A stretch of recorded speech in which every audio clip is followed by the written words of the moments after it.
Al-Ándalus en la península ibérica. 8 siglos de cultura y conflicto.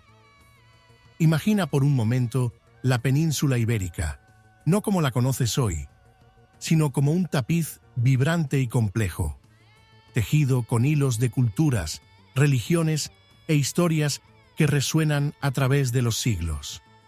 Cierra los ojos y visualiza paisajes que han sido testigos silenciosos de transformaciones épicas, desde las cumbres nevadas de las montañas hasta las costas bañadas por el sol del Mediterráneo y el Atlántico. Esta tierra, que llamamos Península Ibérica, ha sido escenario de incontables dramas, pero hoy vamos a sumergirnos en uno de sus capítulos más fascinantes y a menudo malentendidos, la era de Al-Ándalus. Puede que hayas oído hablar de Al-Ándalus como una nota al pie en los libros de historia, quizás como una época de dominación musulmana en España y Portugal. Pero te invito a mirar más allá de las etiquetas simplistas y descubrir la rica complejidad de una civilización que floreció en este rincón de Europa durante casi 8 siglos. Al-Ándalus no fue una simple ocupación, sino una transformación profunda, un crisol donde las culturas islámica, cristiana y judía se entrelazaron, a veces en conflicto, a menudo en colaboración, dejando un legado imborrable en la península ibérica y en el mundo. Nuestro viaje comienza en el año 711. La península ibérica, gobernada entonces por el reino visigodo, se encontraba en un momento de profunda crisis interna. Las luchas por el poder y la inestabilidad política la hacían vulnerable. Desde el norte de África cruzó un ejército liderado por Tariq ibn Ziyad, un nombre que resonaría para siempre en la historia de esta península. ¿Quiénes eran estos hombres que llegaron desde el sur? ¿Qué buscaban en estas tierras? No eran simplemente invasores sedientos de conquista.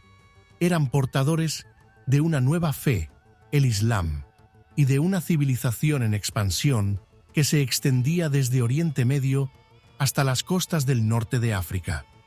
Su llegada a la península ibérica fue un evento sísmico, una onda expansiva que cambiaría para siempre el curso de la historia.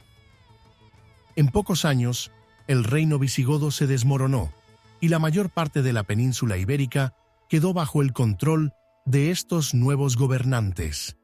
A este nuevo territorio se le llamó Al-Ándalus. Imagina el impacto de este cambio, cómo de repente, ciudades como Córdoba, Sevilla y Toledo, que habían sido centros del mundo romano y visigodo, se transformaron en núcleos vibrantes de una nueva cultura. Córdoba, en particular, pronto se convertiría en una de las ciudades más grandes y deslumbrantes del mundo, rivalizando con Constantinopla y Bagdad en esplendor y erudición. Y uno se pregunta, ¿cómo se produjo esta transformación? ¿Cómo una sociedad aparentemente extranjera pudo echar raíces tan profundas en la península ibérica? La respuesta reside en la capacidad de adaptación y en la complejidad de la sociedad andalusí.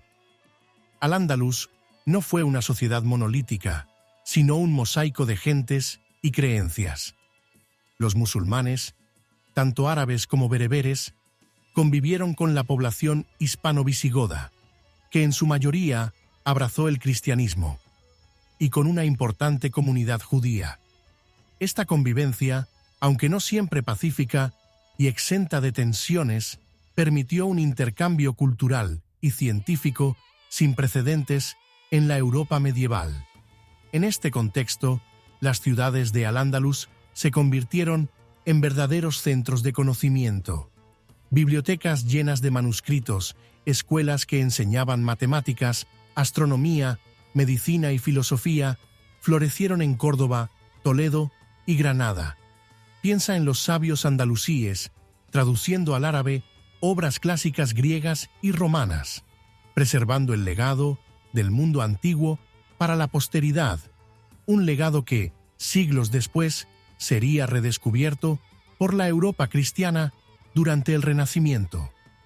Considera el impacto de esto, cómo mientras el resto de Europa occidental se encontraba en la llamada Edad Oscura, Al-Ándalus brillaba como un faro de luz intelectual. Y no solo en el ámbito intelectual, la agricultura también floreció. Los andalusíes introdujeron nuevas técnicas de irrigación, como las acequias, y nuevos cultivos, como el arroz, la naranja, el limón y la berenjena, transformando el paisaje agrícola de la península ibérica y enriqueciendo su gastronomía. Las ciudades se embellecieron con palacios, mezquitas y baños públicos, reflejando una cultura refinada y un gusto por la estética que aún hoy podemos admirar en monumentos como la Alhambra de Granada o la Mezquita de Córdoba. Sin embargo, la historia de Al-Ándalus, a pesar de su brillo, no fue un cuento de hadas. Las tensiones políticas y religiosas siempre estuvieron presentes. Desde el principio, surgieron reinos cristianos en el norte de la península ibérica, como Asturias, León y Navarra, que resistieron el avance musulmán y que con el tiempo iniciarían un proceso de expansión hacia el sur conocido como la Reconquista. Esta larga lucha, que duraría siglos, marcaría profundamente la historia de la península ibérica. El Califato de Córdoba, ese momento de máximo esplendor de Al-Ándalus, se fragmentó en el siglo XI en una serie de reinos independientes conocidos como taifas. Esta división interna debilitó el poder musulmán y facilitó el avance de los reinos cristianos del norte. Pero incluso en este periodo de fragmentación política, la cultura andalusí siguió floreciendo, y cada taifa se convirtió en un centro de arte y refinamiento. A medida que avanzaba la Reconquista, los reinos cristianos fueron ganando terreno. Toledo, un símbolo de la antigua Hispania visigoda, cayó en manos cristianas en 1085. Córdoba, la antigua capital del califato, fue conquistada en 1236. Sevilla, otra gran ciudad andalusí, cayó en 1248. Poco a poco, Al-Ándalus se fue reduciendo a un pequeño reino en el sur, el reino nazarí de Granada. Aún así, incluso en Granada, el último bastión de Al-Ándalus, la cultura andalusí brilló con intensidad. La Alhambra, el Palacio de los Reyes Nazaríes, es un testimonio de la sofisticación y la belleza del arte andalusí en su etapa final.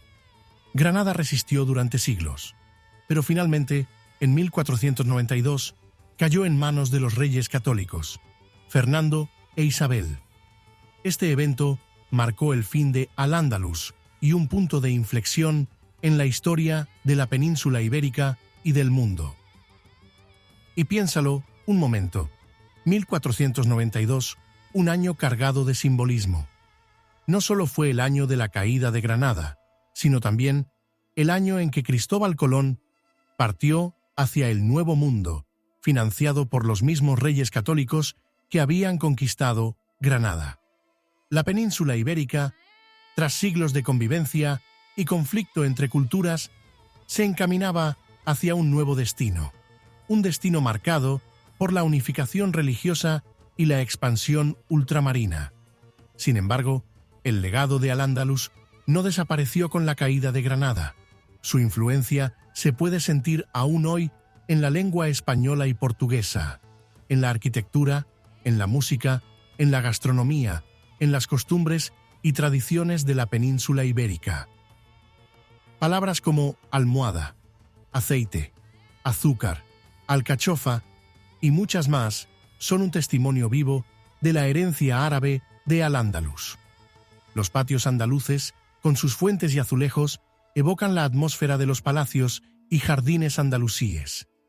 El flamenco, con su pasión y melancolía, puede rastrear sus raíces hasta las músicas y danzas de Al-Ándalus.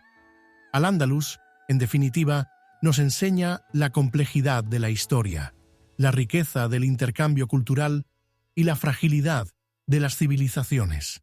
Nos recuerda que las fronteras entre culturas y religiones son a menudo más permeables de lo que creemos, y que el encuentro y el diálogo, aunque a veces difíciles, pueden ser una fuente de creatividad y progreso. La historia de Al-Ándalus en la península ibérica es un capítulo fundamental para comprender la identidad de España y Portugal, y un espejo en el que podemos mirarnos para reflexionar sobre nuestro propio mundo, un mundo cada vez más interconectado y diverso. Si te ha fascinado este viaje a través de la historia de Al-Ándalus y su impacto en la península ibérica, te invito a que le des un me gusta a este vídeo y te suscribas a nuestro canal para no perderte futuras exploraciones históricas.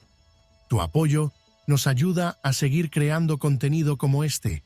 Y ahora, antes de despedirnos, volvamos a la imagen inicial que te pedí que imaginaras. La península ibérica, ese tapiz vibrante. Espero que ahora, después de este recorrido, puedas ver ese tapiz con nuevos ojos, apreciando la complejidad de sus hilos, entendiendo la historia que se esconde detrás de sus colores y formas. Al-Ándalus no es solo una parte del pasado, sino una clave para entender el presente y para imaginar un futuro donde el diálogo y el entendimiento entre culturas sean siempre posibles.